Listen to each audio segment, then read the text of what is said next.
The hangover hit me like a freight train the moment consciousness crept in. My head throbbed with each heartbeat, and my mouth felt like I'd spent the night chewing cotton soaked in cheap tequila. The silk against my skin felt wrong. Too smooth, too expensive. Nothing like the threadbare cotton sheets I'd collapsed onto after the festival's closing party.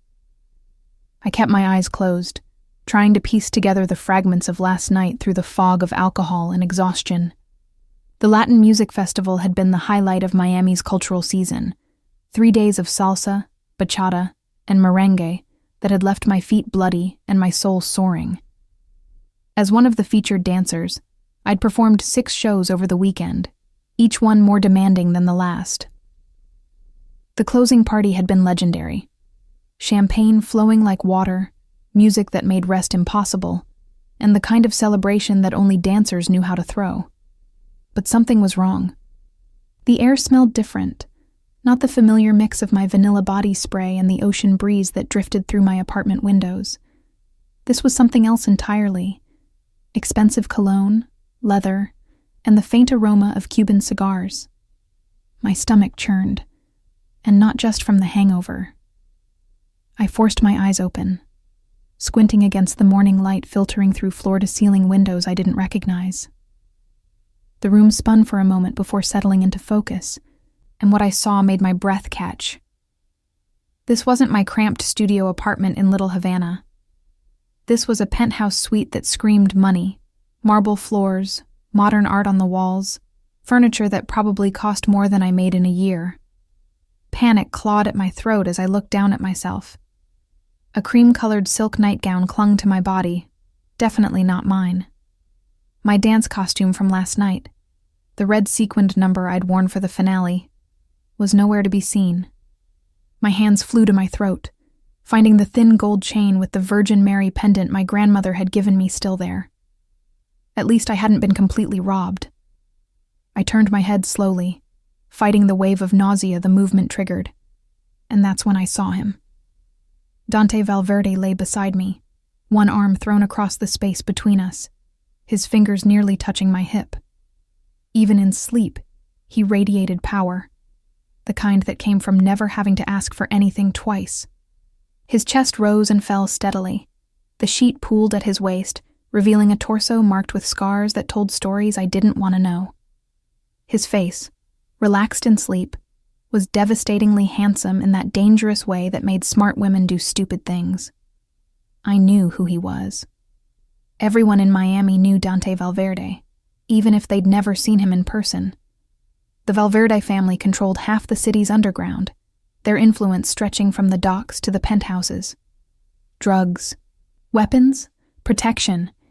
If it moved through Florida's underbelly, the Valverdes had their hands in it. And Dante, at 32, was their crown prince, groomed from birth to rule an empire built on blood and fear.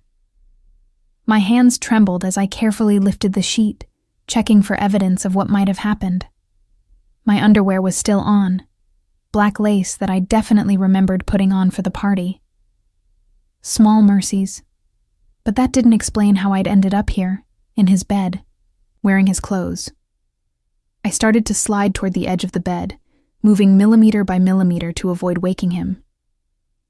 My dance training had taught me how to move silently, how to control every muscle, but my body felt foreign and heavy. The room tilted dangerously as I sat up, and I had to grip the edge of the mattress to keep from falling back. "Going somewhere, mi amor?" His voice, rough with sleep and tinged with amusement, sent ice through my veins. I froze, my back still to him, trying to summon the persona that had carried me through countless performances.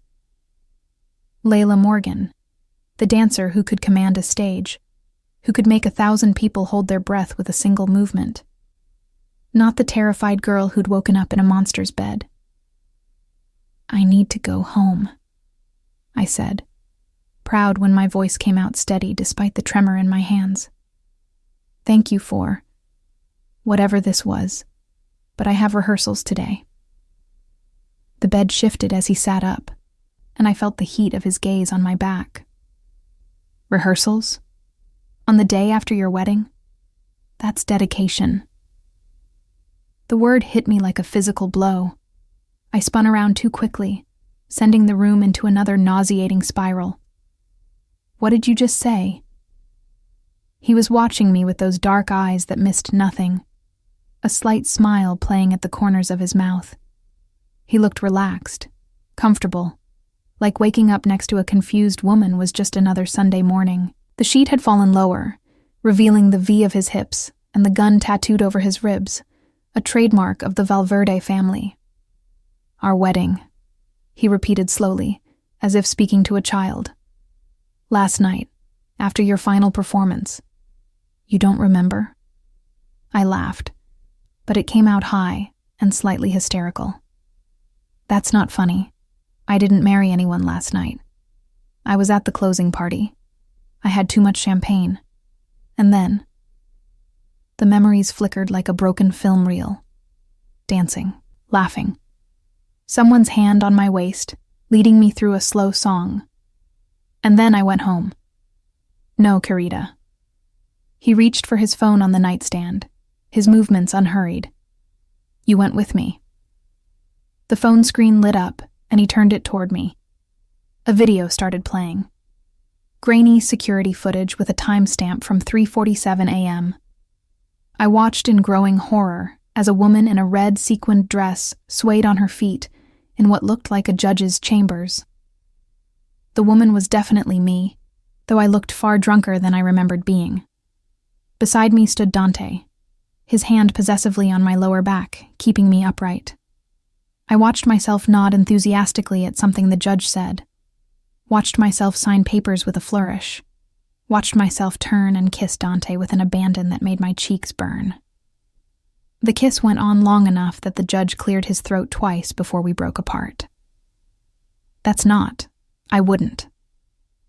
But even as I protested, flashes of memory surfaced, his hand extending toward me on the dance floor. The way he'd moved, matching my rhythm perfectly. His voice in my ear. Dance with me, and I'll show you what partnership really means. You were upset, he said, setting the phone aside. Your ex had shown up with his new girlfriend. You were drinking to forget, throwing back champagne like water. I suggested you needed a distraction. Marcus. The memory hit me like a slap. He'd been there, flaunting that blonde yoga instructor he'd left me for 3 months ago. I'd been doing so well, moving on, focusing on my career. But seeing them together, watching him whisper in her ear the way he used to whisper in mine, had shattered my carefully constructed composure. And your idea of a distraction was to marry me? I pressed my palms against my temples, trying to ease the pounding. That makes no sense. People don't just get married because they're upset about their ex. You were quite insistent, he said, and I could hear the smile in his voice. Said you wanted to do something he could never undo. Something that would prove you'd moved on to bigger and better things. Your words, not mine. I searched desperately for memories of making such a declaration, but found only fragments. The burn of tequila, the bass line vibrating through my bones, someone laughing. Was that me? And over it all, the intoxicating presence of the most dangerous man in Miami. Even if I said that, I argued, why would you agree? Men like you don't marry random dancers. You have arrangements, contracts, women who understand your world. He shifted, and suddenly he was closer. Close enough that I could feel the heat radiating from his skin. What makes you think you're random, Layla? The way he said my name sent an unwelcome shiver down my spine. There was possession in it, knowledge, as if he'd been saying it long before last night. I don't even know you, I whispered. You knew enough last night. His hand moved to the nightstand again, this time producing a folder. Besides, we have all the time in the world to get acquainted now. He opened the folder, revealing official-looking documents, marriage certificates, contracts. My signature appeared on every page, slightly wobbly but undeniably mine. One document in particular caught my eye, a prenuptial agreement that seemed surprisingly generous. In the event of separation, I would receive a settlement that would set me up for life. "You insisted on the prenup," he said, noticing my focus. "Said you didn't want anyone thinking you were after my money. I found it charming." "This is insane." I pushed the papers away, my mind racing. Marriages can be annulled, especially ones conducted when one party was intoxicated. True.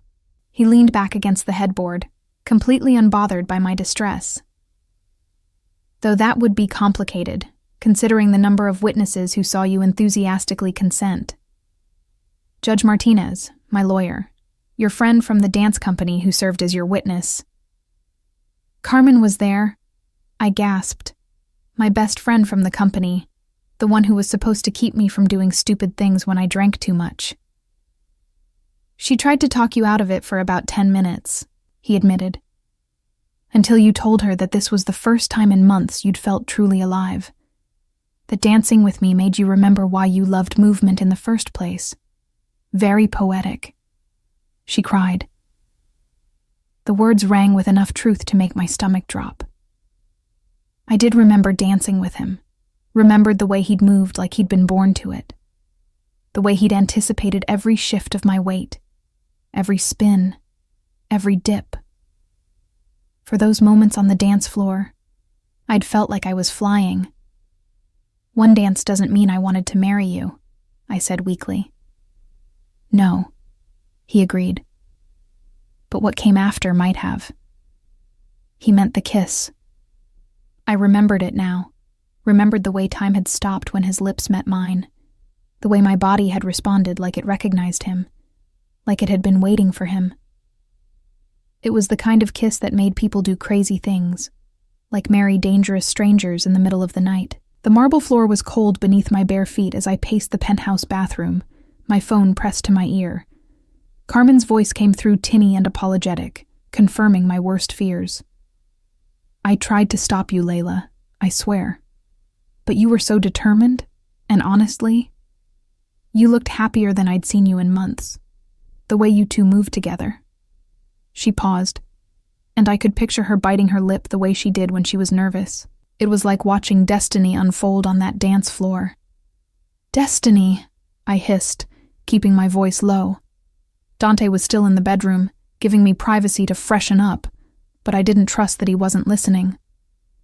"Carmen, I married a mobster." "Allegedly," she corrected weakly. "And technically, he's more of a businessman with diverse interests. He has a gun tattooed on his ribs. Lots of people have tattoos, Lay. Remember when you dated that guitarist with the full sleeve? That's not the same thing, and you know it." I caught my reflection in the mirror. Pale skin, tangled hair, eyes wide with panic. I looked exactly like what I was, a woman in way over her head. "I need you to help me figure out how to get out of this." "About that." Carmen's voice dropped to almost a whisper. "There's something you should know. After you left with him last night, some men came around asking questions. They wanted to know where you'd gone, who you'd left with. They didn't look friendly, Lay." My blood ran cold. "What kind of men?" "The kind that make you want to lock your doors and pray. Security threw them out, but they were waiting in the parking lot when I left. I had to call my cousin Rico to escort me home." I sank down onto the edge of the pristine bathtub, my legs suddenly unable to hold me. "Why would anyone be looking for me?" "I don't know, but maybe." She hesitated. "Maybe being married to Dante Valverde isn't the worst thing right now. At least no one will mess with you if they know you're under his protection." The word protection sent an unwelcome shiver through me. Is that what this was? Had I accidentally stumbled into some kind of security arrangement? A knock on the bathroom door made me jump. "Layla, breakfast is ready when you are." Dante's voice was calm, patient, like he had all the time in the world. "I have to go," I whispered to Carmen. "But this isn't over. We're going to figure out how to fix this." "Lay, wait." but I hung up before she could finish, not ready to hear more warnings or worse, more reasons why this marriage might not be the disaster I thought it was. I splashed cold water on my face, finger-combed my hair into something resembling order, and steeled myself for whatever came next. The silk nightgown would have to do for now. My dance costume was nowhere to be found, and I wasn't about to ask for it. When I emerged, Dante was seated at a dining table that could have hosted a state dinner, reading something on a tablet. He'd dressed in dark jeans and a black Henley that did nothing to make him look less dangerous. If anything, the casual clothes just emphasized the coiled power in his movements, the way he commanded space without trying. "Sit," he said without looking up, gesturing to the chair beside him where a plate waited. Eggs, Benedict. Fresh fruit, Cuban coffee that smelled like heaven. My stomach growled traitorously. "I'm not hungry," I lied, remaining standing. He looked up then, those dark eyes scanning my face with an intensity that made me want to fidget. "You performed 6 shows this weekend and drank enough champagne last night to float a yacht. Eat." It wasn't a request. I found myself sitting, partly because my legs were still shaky, and partly because something in his tone brooked no argument. The first bite of eggs made me realize how famished I was, and I ate in silence while he returned to his tablet. "Your building has terrible security," he said conversationally, as if discussing the weather. 3 access points with broken cameras, a night guard who sleeps more than he patrols, and fire escapes that anyone with basic climbing skills could navigate. I set down my fork carefully. "You've been watching my building."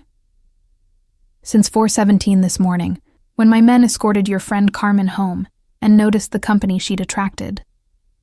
He turned the tablet toward me, showing security footage from my apartment building's parking lot. 3 men in dark suits loitered near the entrance, their faces partially obscured, but their intent clear in their posture. They've been there all night, waiting. Waiting for what?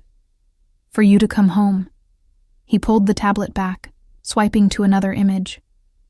"This one tried to bribe the day manager for your apartment number. This one has been questioning your neighbors, claiming to be conducting a survey. And this one." He paused on a clear shot of a man with a scar bisecting his left eyebrow. "This one works for the Herreras." The name meant nothing to me, but from the way Dante's jaw tightened, it meant something to him. "I don't know any Herreras," I said. "I don't know why anyone would be looking for me. I'm just a dancer. I teach kids classes on weekends and perform at festivals. I don't have enemies." "No," he agreed, setting the tablet aside. "But your ex-boyfriend did." The coffee turned bitter in my mouth. "Marcus, what does he have to do with this? The Marcus who showed up last night with his new girlfriend? The one who worked at the bank downtown until 3 months ago?" Dante's smile was sharp as a blade. "That Marcus was laundering money for the Herrera cartel. When he disappeared, he took something that didn't belong to him. They've been looking for him ever since." The room spun, and not from the hangover. "That's impossible. Marcus was an analyst. He wore terrible ties and got excited about spreadsheets. He wasn't involved with cartels." Men like Marcus are exactly who cartels recruit. Clean records, respectable jobs, access to financial systems. Dante leaned back in his chair, watching me process this information. When he vanished 3 months ago, the Herreras assumed he'd gone into hiding. But last night, he showed his face at a very public event. They must have had people watching. But he left before I did. I saw him go. The yoga instructor had been dragging him toward the exit around midnight, complaining about an early morning class. He left through the main entrance, yes. But you. Dante's expression shifted to something almost admiring. You left through the performer's exit, with me. The Herrera's men followed the wrong trail. Ended up at your apartment instead of wherever Marcus is actually hiding. My hands were shaking again. I pressed them flat against the table, trying to make sense of this nightmare. So they think I know where he is? Or they think you have what he took? He pushed my coffee cup closer to me, a surprisingly gentle gesture. Either way, going home isn't safe for you right now. This is insane, I said for what felt like the 100th time this morning. I dated him for 8 months. He was boring and reliable, and then he cheated on me with someone who could bend into a pretzel. That's it. That's our entire story. Did he ever leave anything at your apartment? Files, drives, anything unusual? I shook my head, then paused. Wait. He had a storage unit key on his keychain. When he picked up his things after we broke up, he couldn't find it. Accused me of hiding it out of spite. Dante's eyes sharpened. Do you still have it? I don't know. Maybe. I haven't exactly done a deep clean since he left. The thought of strangers tearing through my apartment looking for some key made me nauseous. My neighbor, Mrs. Chen, feeds my cat when I'm performing, if those men are still there. I've already sent someone to collect your cat, Dante said, pulling out his phone. And Mrs. Chen has been advised to visit her daughter in Coral Gables for a few days. The casual way he'd inserted himself into my life, making decisions without consulting me, should have made me angry. Instead, I felt an unexpected wave of relief that someone was thinking about the details I'd overlooked. Is that what you do? I asked. Take over people's lives? When necessary. He typed something on his phone, then set it aside. The marriage complicates things for the Herreras. You're no longer just Marcus's ex-girlfriend. You're my wife. That carries weight in our world. Our world, as if I'd chosen to be part of it. For how long? I asked quietly. How long do I have to play this role? Until the Herreras find Marcus and get what they want. Or until they understand that you don't have it and never did. He studied me for a moment. Despite what you might think, I don't make a habit of keeping unwilling prisoners. But right now, letting you leave would be signing your death warrant. So I'm trapped. Protected, he corrected. There's a difference. Before I could argue, his phone rang. He answered in rapid Spanish, his expression darkening with each word. When he hung up, the lazy confidence from earlier was gone, replaced by something colder. What happened? I asked, though I wasn't sure I wanted to know.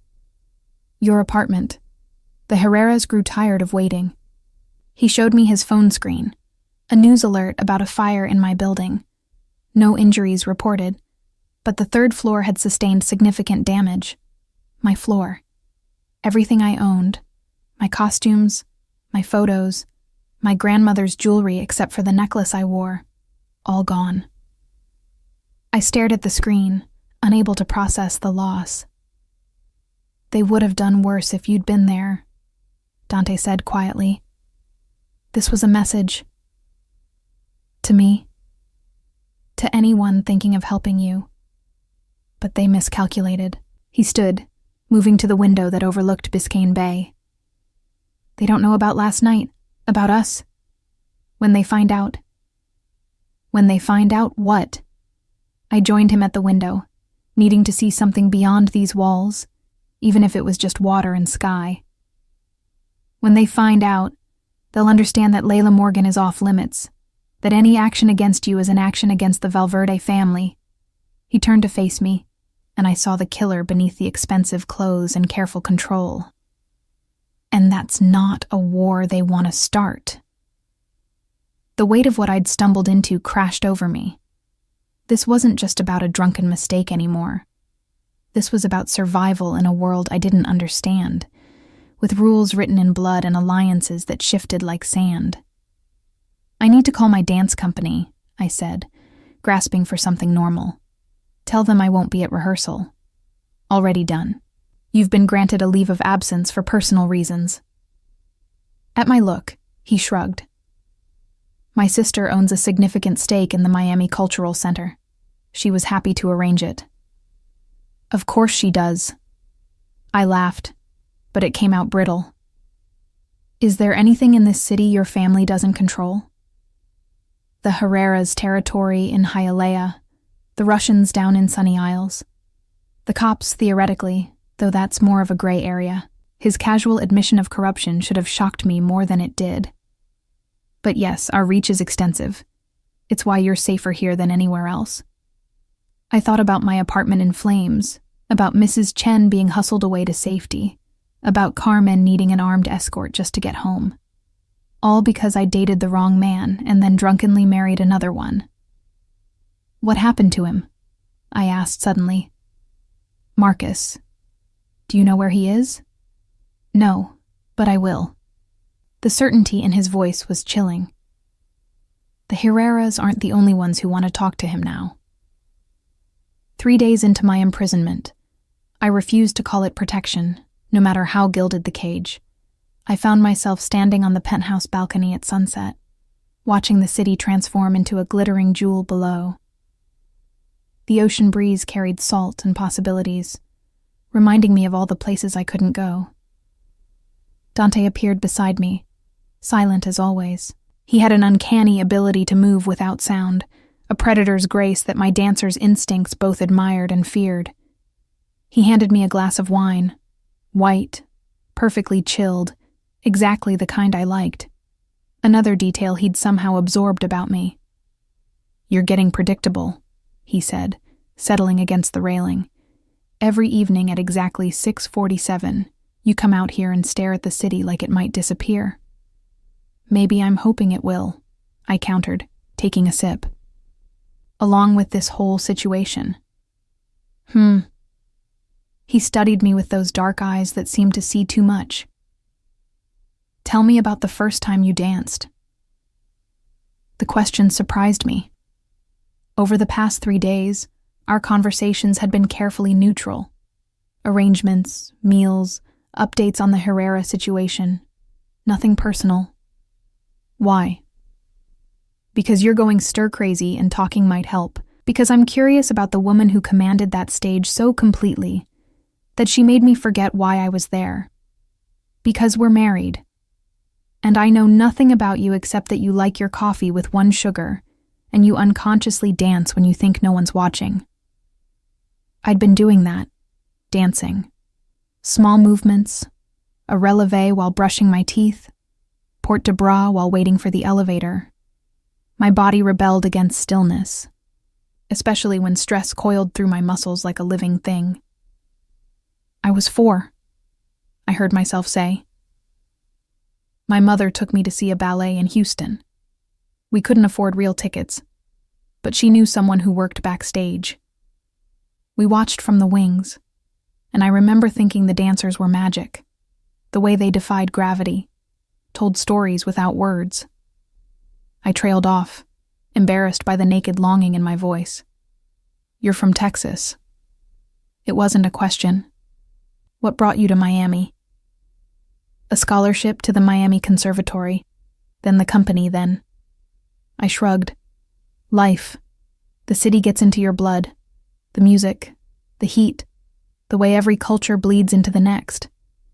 I couldn't imagine living anywhere else. Even now? I met his gaze steadily. Especially now. I don't run from problems. No, he agreed. You dance with dangerous men instead. The reference to that night made heat crawl up my neck. I'd been trying not to think about it, about the way we'd moved together like we'd been partners for years instead of strangers. About that, I said, seizing the opening. We need to discuss terms. His eyebrow quirked. Terms? For this arrangement, you say I can't leave because it's not safe. Fine. But I can't live in limbo indefinitely. I have a career, a life, obligations. All of which will still exist when this is resolved. When? I challenged. A week? A month? A year? How long do you expect me to stay here? Wearing clothes someone else chose? Eating meals someone else prepared? Living a life that isn't mine? He was quiet for a moment, sipping his own wine. Red, of course. What do you propose? I'd been thinking about this, planning my argument. First, I need to dance, If I can't go to the studio, then I need space here. A room with proper flooring, mirrors, a bar. My body is my instrument. Without practice, I lose everything I've worked for. Done. What else? His easy agreement threw me off balance. I'd expected negotiation, resistance. I need to communicate with my world, my students, my company. Video calls if I can't see them in person. Supervised but acceptable. Continue. I want to know what's happening. No more vague updates or half-truths.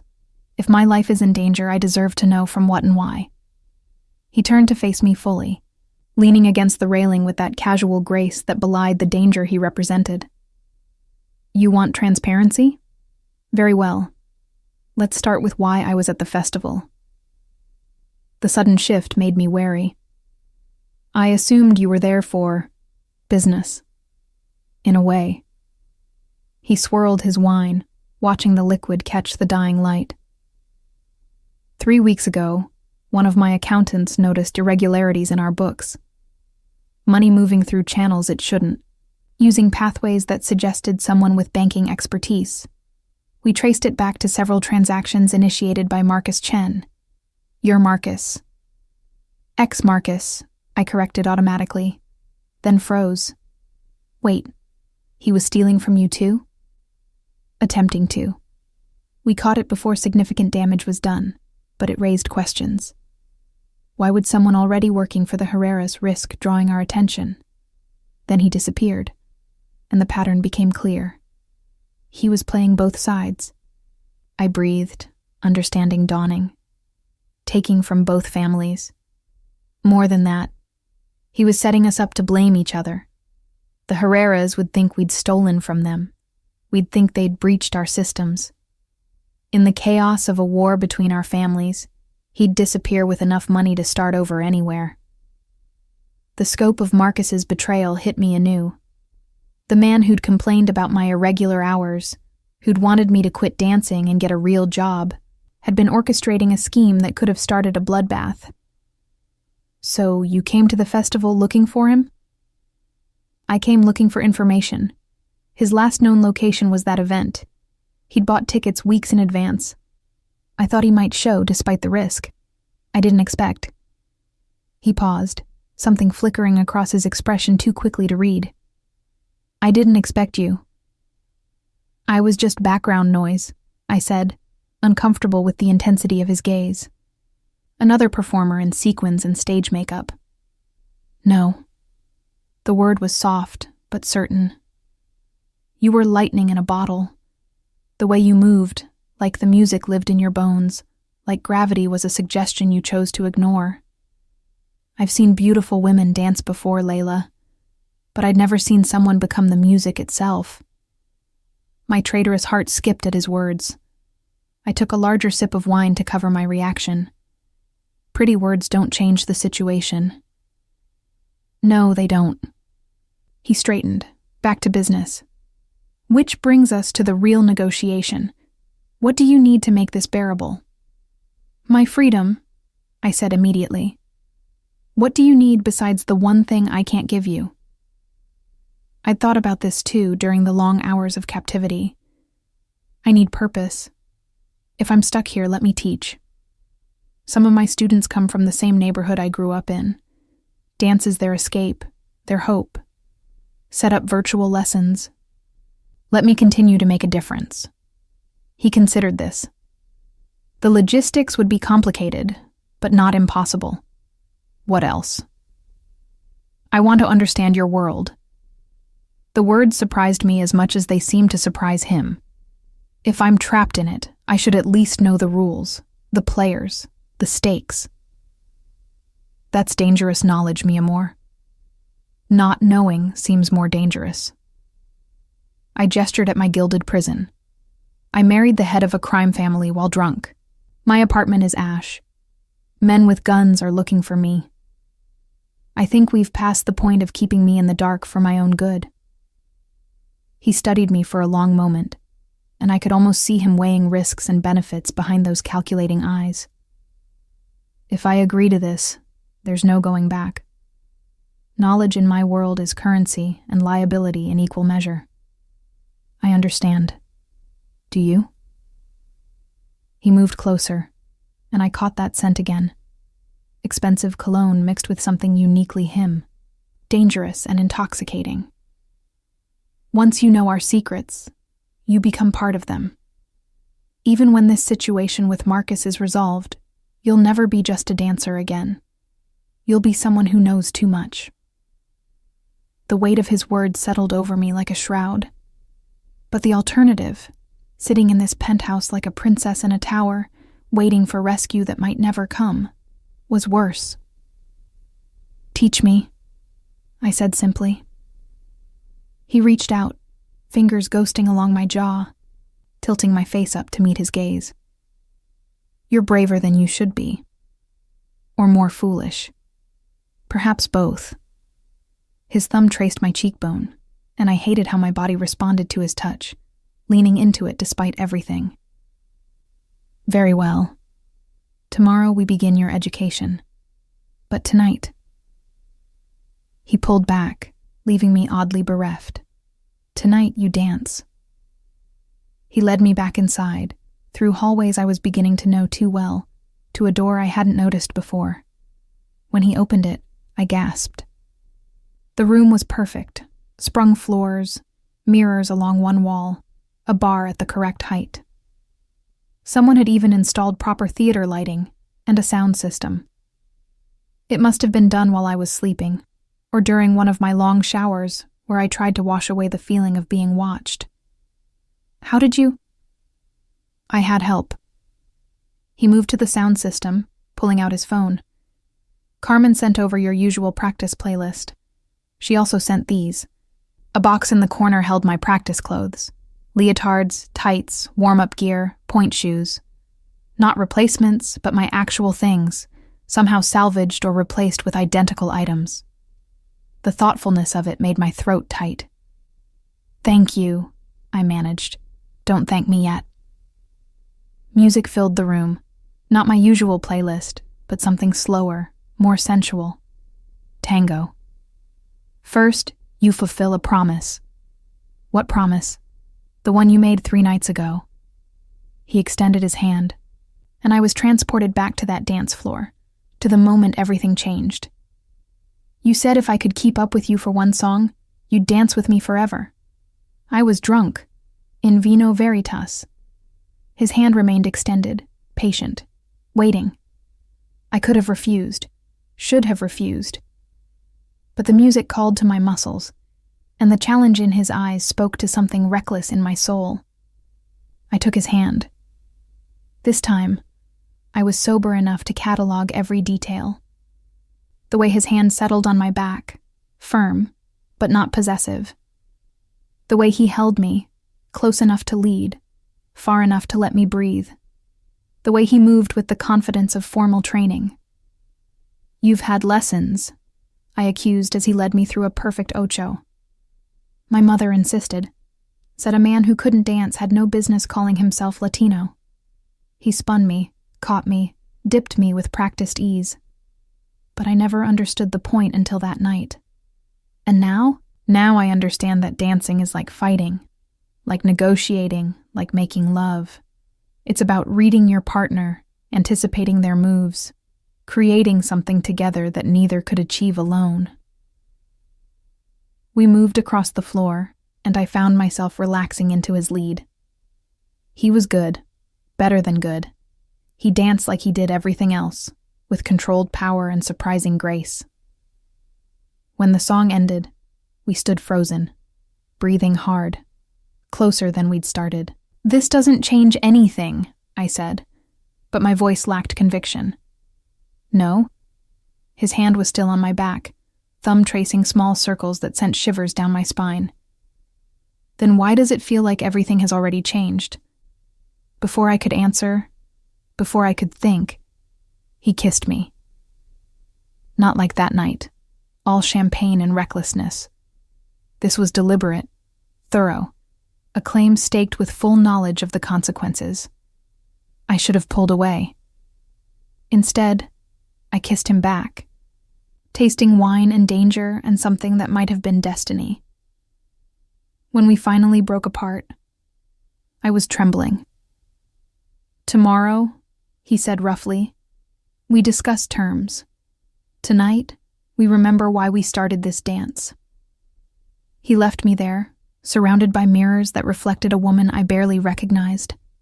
Flushed, alive, caught between wanting to run and wanting to follow. I turned on my practice playlist, trying to lose myself in familiar movements.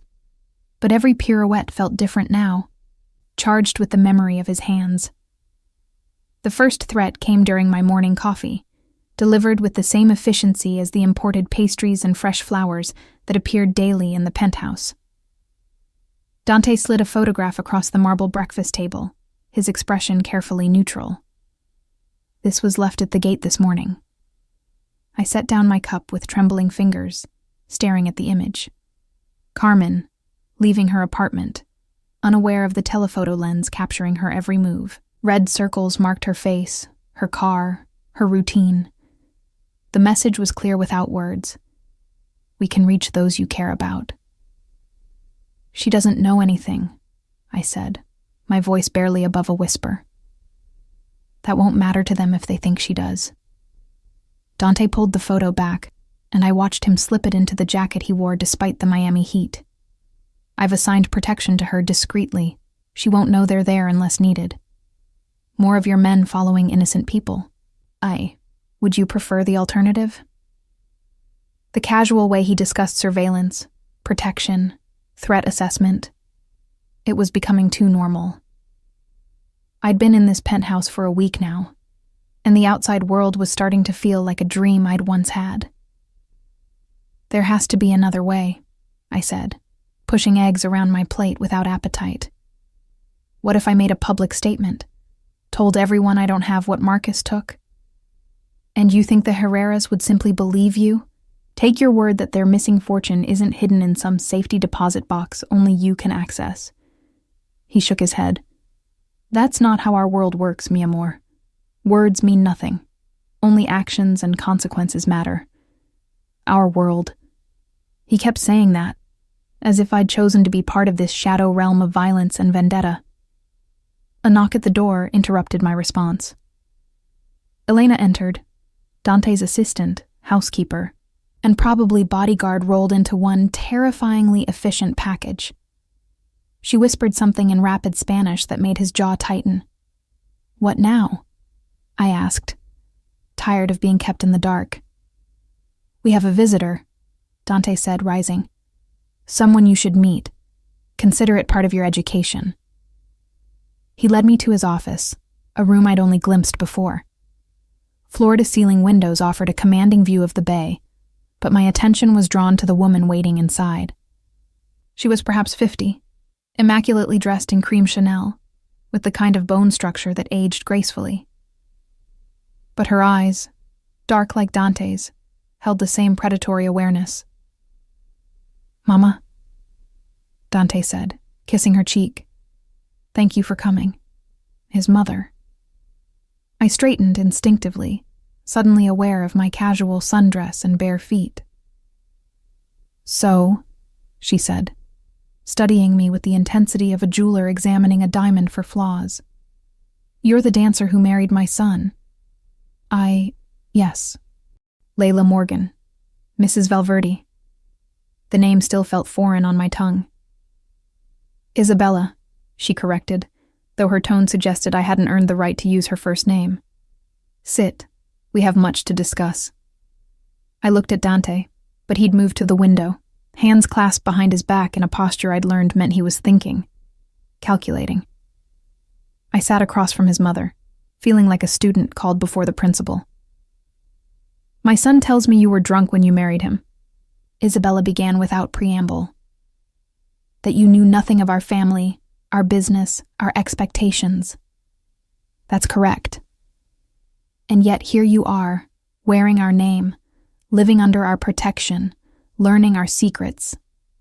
She leaned forward, and I caught a whiff of expensive perfume underlaid with steel. "Tell me, Miss Morgan, what makes you worth the war your presence might cause?" "I don't..." The Herreras have already reached out, she continued as if I hadn't spoken. They want you delivered to them for questioning. They believe you have access to what Marcus stole. My son has refused, of course, but refusal has a price in our world. Blood for blood, insult for insult. So I ask again, what makes you worth that price? Mama, Dante warned from his position by the window. No, mijo. She should understand. Isabella's gaze never left mine. 3 of our men were shot last night. Not killed. The Herreras aren't ready for that escalation yet. But wounded. A message. Every day my son keeps you here, the violence will increase. Your presence puts our entire family at risk. The weight of her words crushed against my chest. I'd known there was danger, but hearing it laid out so starkly, knowing people had already been hurt because of me. I never asked for this, I said quietly. No? You didn't ask to date a man who worked in finance? Didn't ignore the signs that he was more than he seemed? Didn't drink yourself into poor judgment and marry into one of Miami's most notorious families? She smiled, but it was sharp as glass. We all make choices, Miss Morgan. Now you must live with yours. That's enough. Dante's voice cut through the tension. He moved from the window to stand beside my chair, not touching, but close enough that I felt the protective gesture. She's here now. She's family now. That's all that matters. Isabella studied her son with interest. Family? Yes. And family requires sacrifice. She stood, smoothing her skirt with manicured hands. There's a way to end this cleanly. The Herreras want what was stolen. We want peace. You, Miss Morgan, are the key to both. I don't have what Marcus took, I repeated for what felt like the 1,000th time. No, but you might have access to it. She pulled out a phone, showing me a screenshot of a bank document. Marcus added you as a signatory to a safety deposit box 3 months before he disappeared. Did you know that? The room spun. What? No, I never signed anything like that. Your signature says otherwise. Forged, most likely, but the bank won't know that. The box can only be opened with 2 keys and biometric verification from an authorized signatory. She tucked the phone away. Guess whose fingerprints are in their system? Mine, I breathed, understanding dawning. He used me as insurance. Precisely. The box likely contains the access codes to the offshore accounts where he hid what he stole. You could walk into that bank tomorrow and retrieve them. Then why hasn't anyone? Because the moment you do, whoever is watching, and everyone is watching, will know. The Herreras have men stationed outside every major bank in the city. We have our own surveillance. The first person to reach you after you exit with those codes wins everything. And I die, I said flatly. Isabella shrugged elegantly. Possibly. Unless you have protection strong enough to deter such an outcome. I understood now why she'd come. This wasn't a social visit or a mother's curiosity about her son's unexpected bride. This was a negotiation. You want me to retrieve the codes and give them to you. I want peace, she corrected. The money itself is secondary. But ending this standoff, removing the threat to our operations, protecting our family, these things have value beyond mere dollars.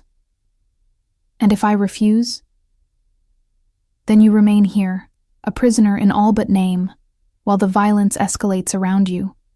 How many people will be hurt before this ends? Your friend Carmen? The children you teach? My son? She glanced at Dante with something that might have been concern. He's already taking risks for you, making enemies within our own organization who think he's gone soft. How long before someone decides to solve this problem without his permission? The truth of it was a cold weight in my stomach. I was trapped not just by walls, but by consequences. Each decision rippling outward to touch lives I'd never meant to endanger. There's another option, Dante said quietly. We find Marcus ourselves. Make him return what he stole. And how long will that take? Isabella challenged. Weeks? Months? While our businesses suffer and our enemies grow bold? She turned back to me. This ends one of two ways, Miss Morgan. Either you help us resolve this cleanly, or it resolves itself messily. Those are the only choices in our world. Our world. There it was again. I need time to think, I said. Time is a luxury none of us have. But Isabella nodded, moving toward the door. 24 hours. Then we move forward, with or without your cooperation. She left with the same quiet authority she'd entered with, leaving behind the ghost of expensive perfume and hard truths. Your mother is terrifying, I said after a moment of silence. She's practical, Dante corrected, though his expression was troubled. And she's not wrong. This situation is becoming untenable. Then let me go. I'll leave Miami, disappear somewhere the Herreras won't find me. You think there's anywhere in the world beyond their reach? Or mine? He crouched beside my chair, bringing us to eye level. Running isn't an option, Layla. Not anymore. Because I'm your wife? Because you're under my protection. Because despite the danger, despite the complications, He stopped, jaw clenching as if physically holding back words. You what? Instead of answering, he rose and went to his desk, pulling out a leather folder. This arrived this morning as well. I wasn't going to show you yet, but perhaps transparency is better. Inside the folder were photographs. Not threats this time, but surveillance shots of Marcus. Recent ones based on the timestamp. He was entering a hotel in Orlando, looking over his shoulder, clearly nervous. You found him? My people did. He's been moving every few days, paying cash, staying off the grid. But he made a mistake. Used a credit card linked to an old alias. We'll have him within 48 hours. And then? Then he returns what he stole, and this ends. That simply. His smile was dark. Nothing about this is simple. But yes, once we have Marcus, you'll be free to go. The marriage can be annulled, you can return to your life, and this will all be just an unfortunate chapter in your past. The words should have brought relief. Instead, they left an odd emptiness in my chest. That's what you want? For me to leave? What I want. He moved to the window again, that defensive posture I was beginning to recognize. What I want doesn't matter. You didn't choose this. Once you're safe, you should have the freedom to choose your own path. And if I chose to stay? The question hung between us, surprising us both. I hadn't meant to ask it, hadn't even realized I was thinking it, until the words escaped. He turned slowly, something unguarded flickering across his face. Why would you do that? Why indeed? This man was dangerous, his world violent, his life a careful balance of power and paranoia. But he was also the man who'd built me a dance studio overnight, who'd saved my cat and protected my friends, who moved with me on the dance floor like we shared the same heartbeat. I don't know, I admitted. Maybe I'm more like my mother than I thought. Your mother? She fell in love with the wrong man, too. A musician who promised her the world and left her with nothing but me and a broken heart. I stood, needing to move, to put distance between us before I said something irreversible. She used to tell me that the biggest mistakes make the best stories, that safety was the enemy of really living. Your mother sounds like a dangerous woman. She was. Cancer took her 5 years ago, just before my first professional performance. I touched the cross at my throat, the one piece of her I carried always. She would have loved the irony of this. Her careful daughter finally doing something reckless. Is that what I am? Something reckless?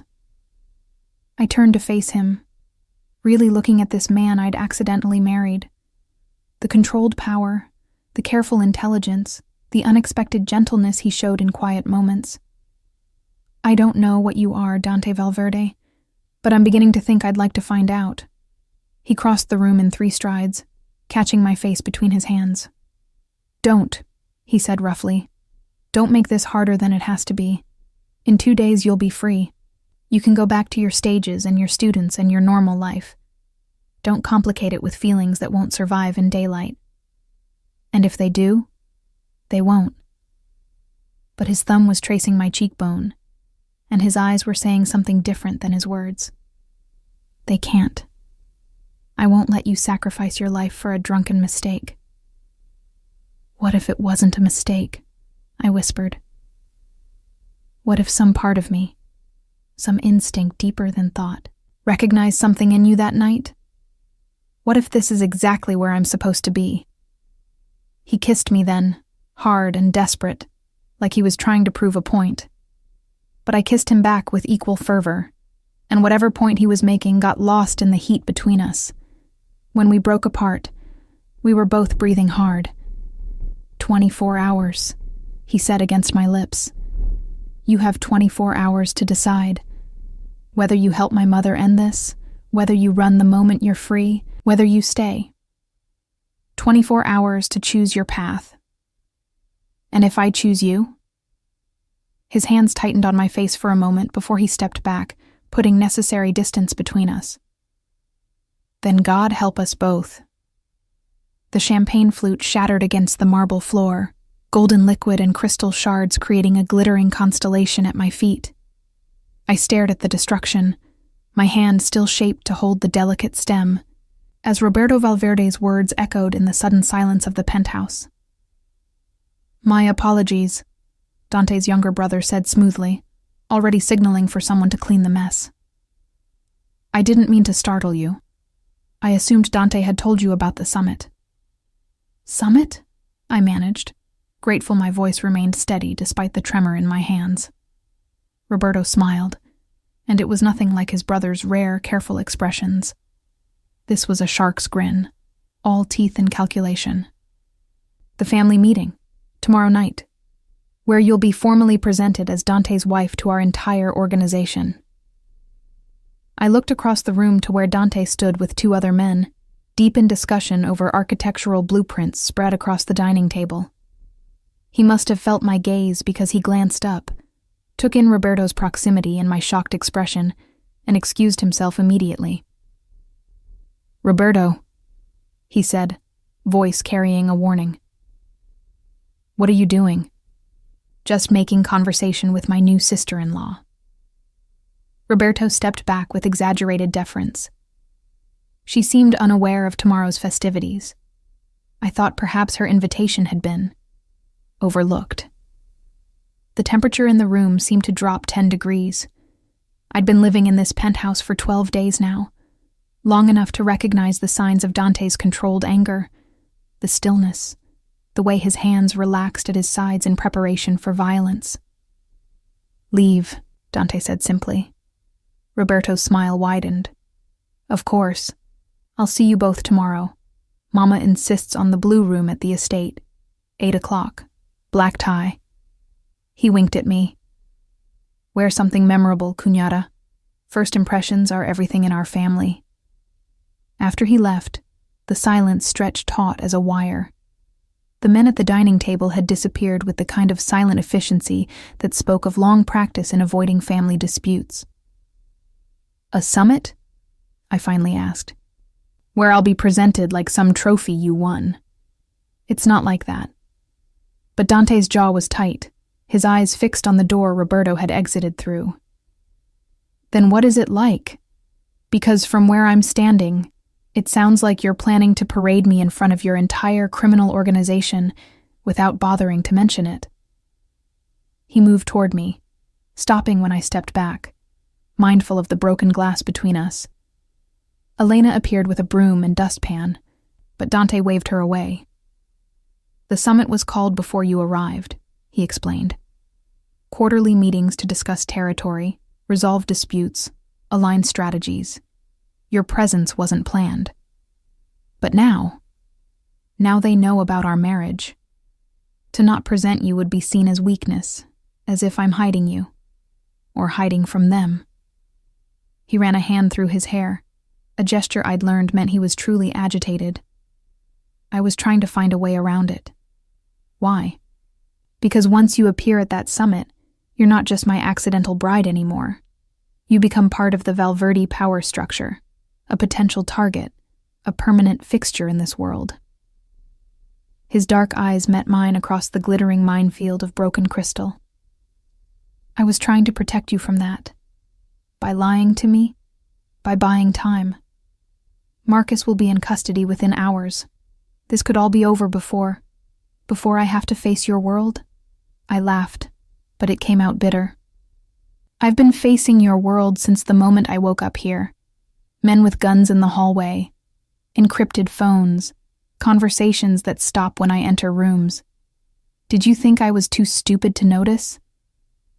I think you're an innocent who doesn't understand what she stumbled into. He moved carefully around the broken glass, approaching me with the same caution he'd use for a spooked animal. The men and women who'll be at that summit tomorrow, they're not like Roberto. He plays at being dangerous. They are dangerous. They've killed for less than a perceived insult. They've built empires on blood and brutality. And you? I challenged. Are you different from them? Something shifted in his expression, a flash of the darkness he usually kept leashed. No, he said quietly.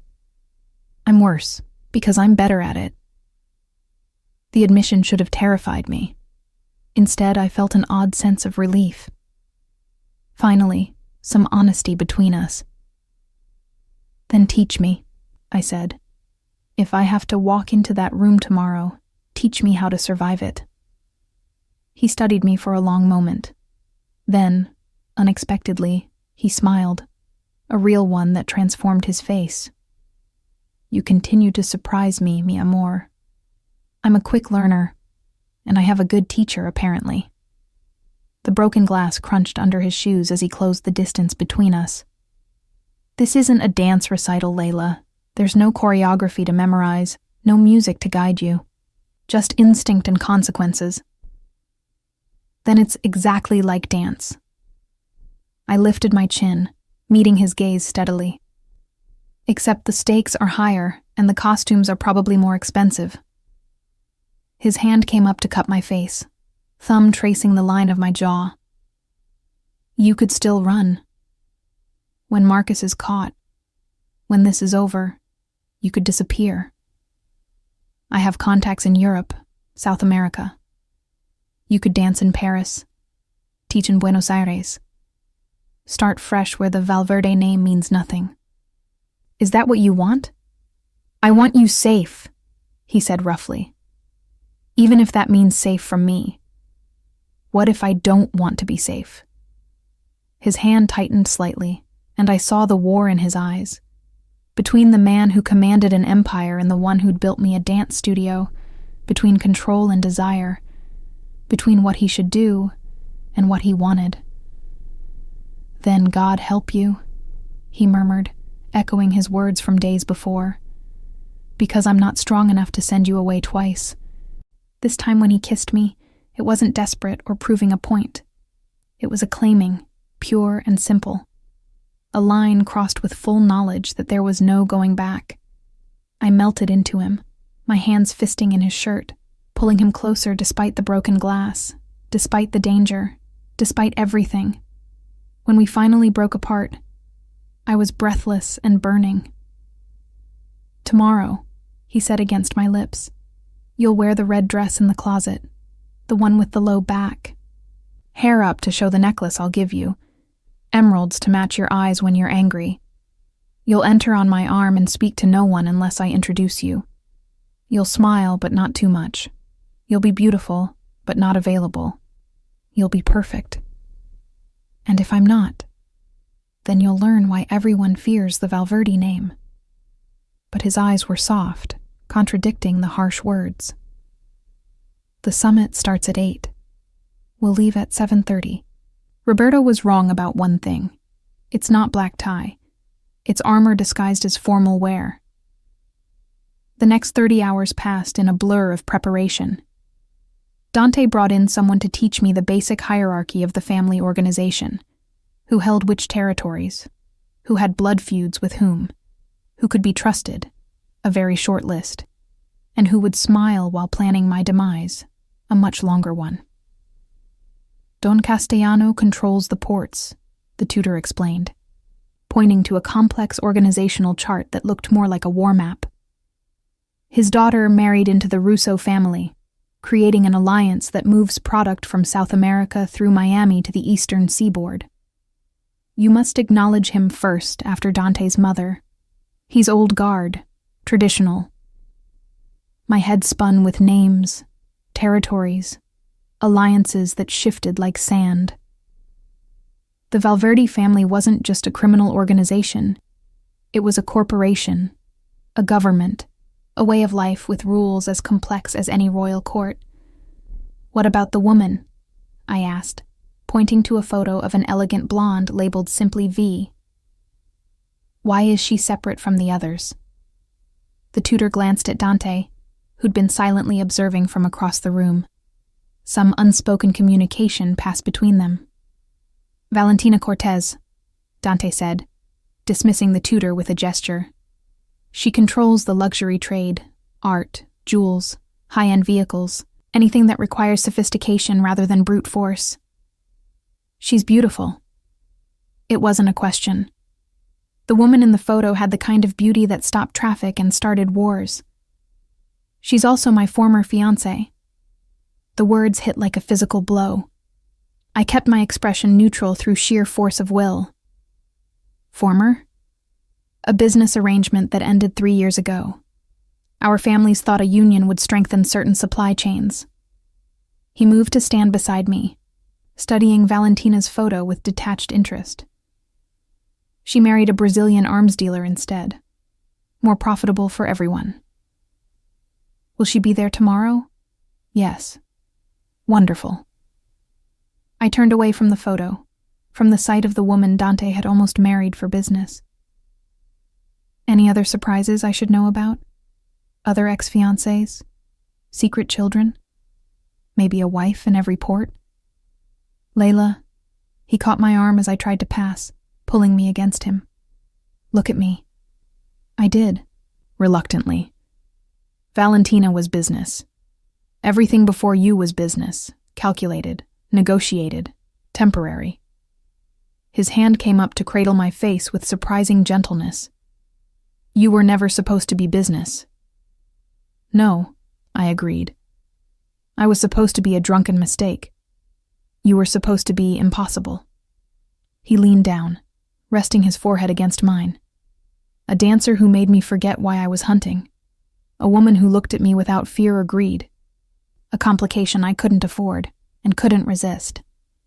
Sweet talk won't make tomorrow easier. No, but this might. He pulled a velvet box from his pocket, opening it to reveal a necklace that made me gasp. Emeralds dripped like green fire from platinum settings, culminating in a central stone the size of my thumb. Dante, I can't. You can and you will. He moved behind me, gathering my hair to one side as he clasped the necklace around my throat. The stones were cool against my skin, heavy with the weight of what they represented. This belonged to my grandmother, the matriarch who built this family from nothing. She wore it to every summit for 40 years. And now it marks you as mine, protected, untouchable. His fingers traced the line of stones down my throat. Anyone who sees this will know that an offense against you is an offense against the entire Valverde line. I turned in his arms, the emeralds catching the light. It's beautiful and terrifying, like the woman wearing it. He kissed me softly. Tomorrow, remember, you're not asking for their approval. You're claiming your place. You're a Valverde now, whether by accident or design. Own it. The night of the summit arrived too quickly. I stood before the full-length mirror, adjusting the red dress that fit like it had been painted on. It was elegant, but bold. Sophisticated, but sensual. Exactly the kind of armor Dante had described. The emeralds at my throat caught the light with every breath, impossible to ignore. Ready? Dante appeared in the doorway, devastating in a black suit that had been tailored to emphasize every line of his powerful frame. A blood-red pocket square matched my dress, a visual claim that no one would miss. Do I have a choice? Always. He moved behind me, his hands settling on my hips as we both gazed at our reflection. Say the word, and we leave now. Disappear before they even know we're gone. And live looking over our shoulders forever? I shook my head. No. Your mother was right. This ends one way or another. At least this way, I face it on my feet. Like a dancer. Like a Valverde. Something flared in his eyes. Pride, possession, maybe even love. Then let's show them who they're dealing with. The drive to the estate took 40 minutes, winding through parts of Miami I'd never seen. We passed through 3 security checkpoints, each more thorough than the last. By the time we reached the main house, a Mediterranean mansion that could have housed royalty, my nerves were wound tight as piano wire. Remember, Dante murmured as we exited the car, you are my wife, my choice. Anyone who disrespects you disrespects me, and no one has been stupid enough to do that in a very long time. I took his offered arm, grateful for the solid support as we climbed marble steps flanked by men with barely concealed weapons. The massive doors opened before we reached them, revealing a foyer that belonged in a museum. Dante. Isabella Valverde descended the curved staircase like a queen greeting supplicants. Tonight she wore black silk and diamonds, her own emerald ring catching the light as she extended her hand to her son. And Layla. How lovely you look, my dear. The stones suit you. It was as close to approval as I suspected I'd get. I inclined my head, remembering the protocol. Thank you, Isabella. Your home is magnificent. Our home, she corrected smoothly. Your family now, after all. The words held weight beyond their surface meaning. I was being acknowledged, publicly claimed. The men and women gathering in the ballroom beyond would hear of this exchange within minutes. Shall we? Isabella linked her arm through mine, a gesture that surprised everyone, including Dante. I think it's time you met your new family properly. As she led me toward the ballroom, Dante close behind, I caught our reflection in a gilt mirror. 3 figures in formal wear, moving in sync, looking for all the world like we belonged together. Maybe we did. Maybe that's what terrified me most.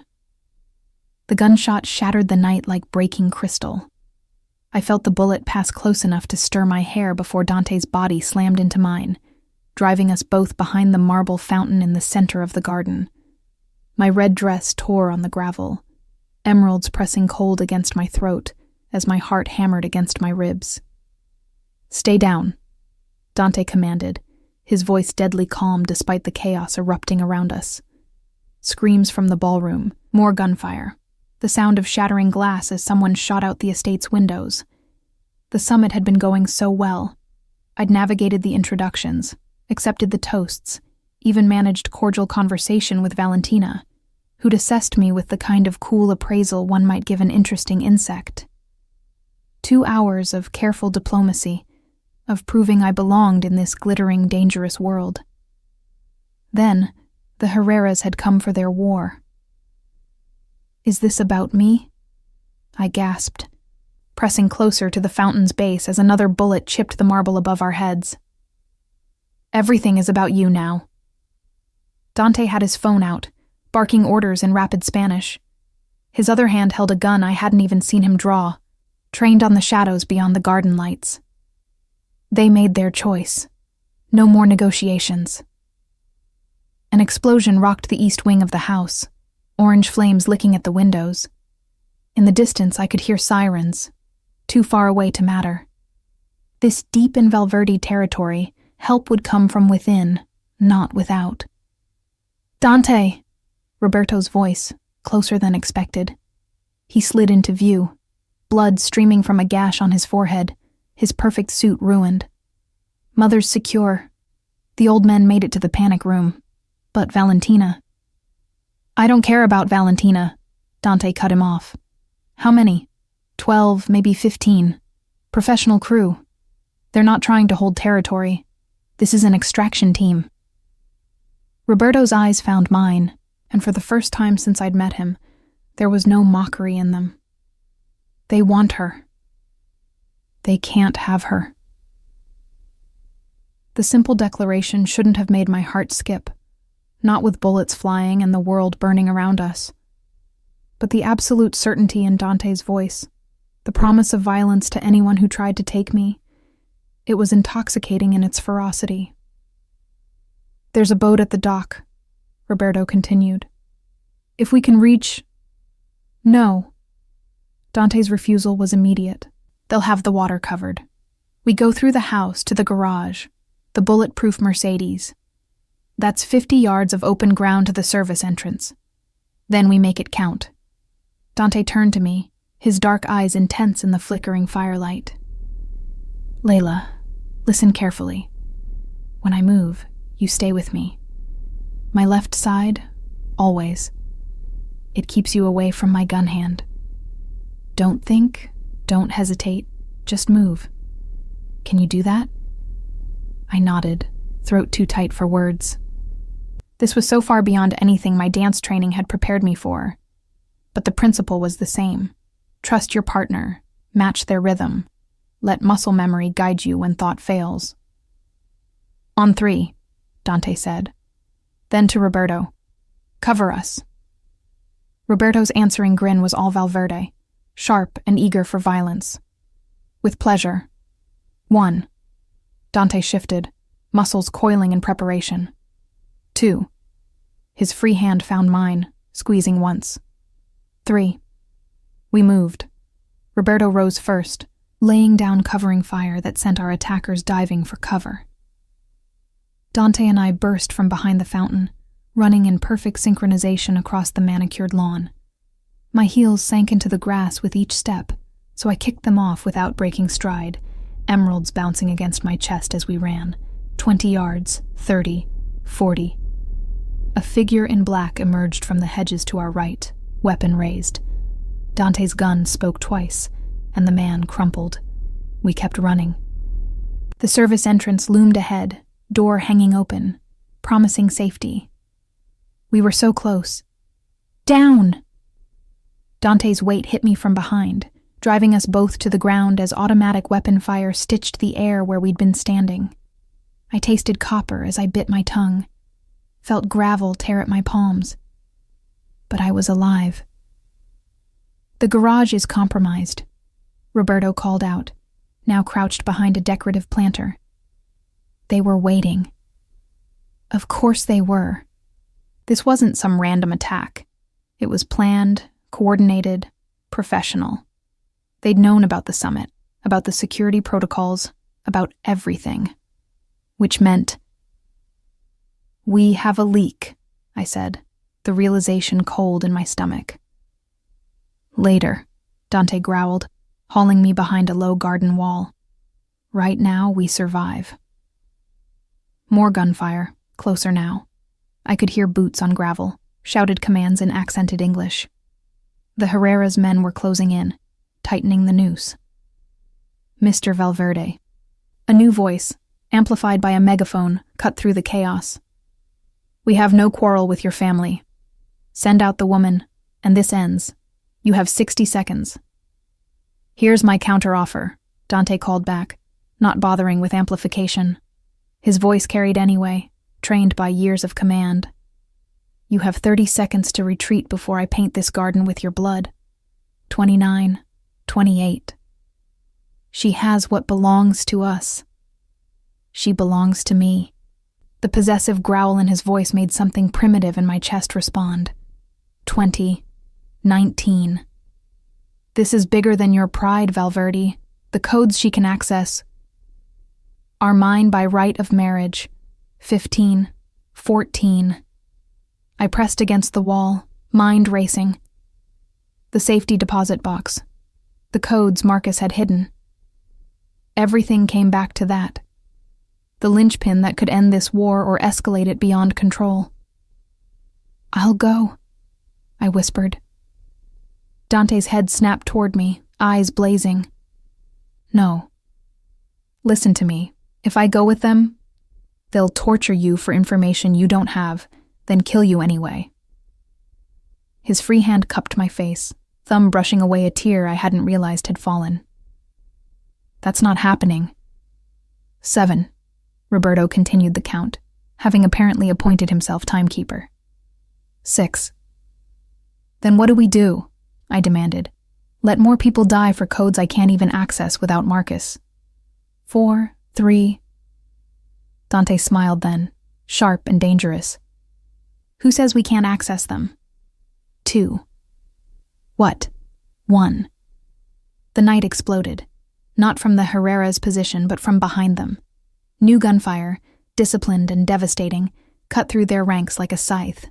Screams and confusion replaced the coordinated assault of moments before. "Right on time," Dante murmured, pulling me up. "Move. Now."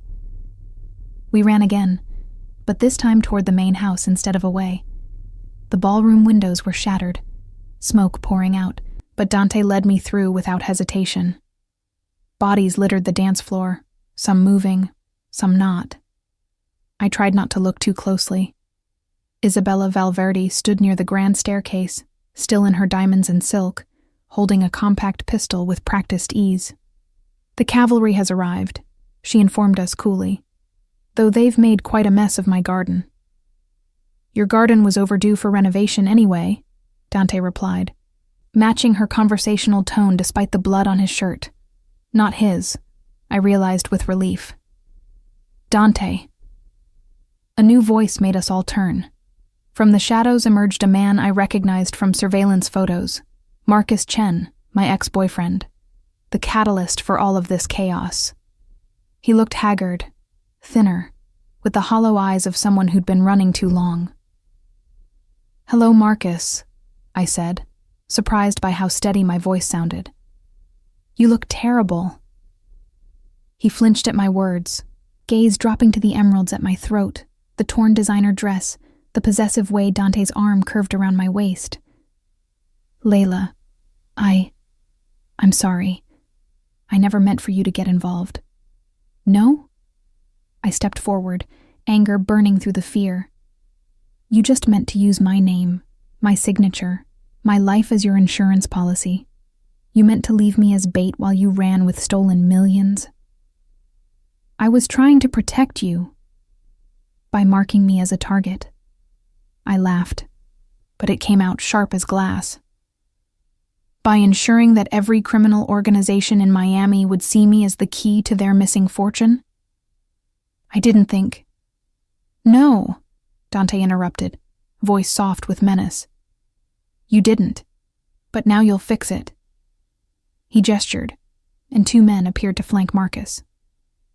"You'll access the accounts, return what you stole, clear my wife's name from any involvement." "And then?"